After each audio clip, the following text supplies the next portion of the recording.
Home ownership, the American dream, a growing number of Michiganders believe is slipping away. As rent prices climb, the ability to save for their dream is disintegrating. There's a lot of empty apartments around. A lot of people just aren't renting it because of the price. The statewide average to rent a home or an apartment is the same, about $950 a month.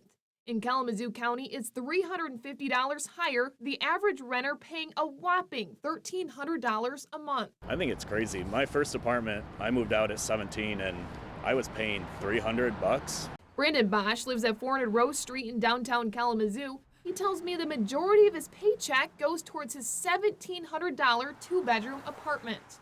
Do you think that you'll ever be able to afford a home someday? It is. I really hope I can.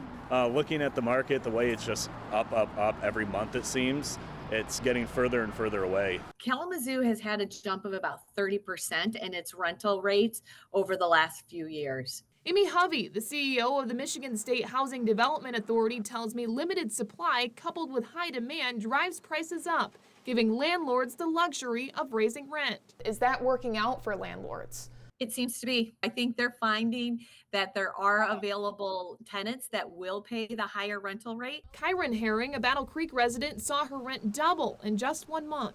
He obviously cared more about the making money than the actual tenants and their living conditions. Forcing the 22-year-old to move back in with her mom. While Herring's mother doesn't ask her for money, she says the predicament is robbing her independence. I'm a young woman. I want to have like a family and start things, and also just start with having my own space. Hopefully I also will meet a husband that will help provide with that income too, so I'm not doing it alone, because I don't think it'd be feasible to do it alone. Even with a husband, Kayla Rutherford, renting a home for 4.5 years in Kalamazoo, says it weighs heavy on her. Coming home, getting that wonderful paycheck, and then all of a sudden it's gone due to bills. One more time? Yes. Kayla, a mother of 3, is an optician working overtime on a weekly basis.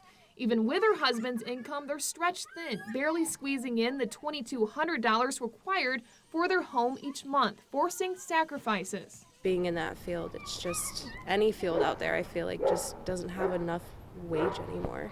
The parents cutting corners, putting the kids' needs before their own. Sometimes my husband and I will have a PB&J sandwich, or we won't eat at all. It makes you feel less of a person, less of a woman, less of everything. Just knowing that you can't even provide for yourself, but you have children you have to provide for as well.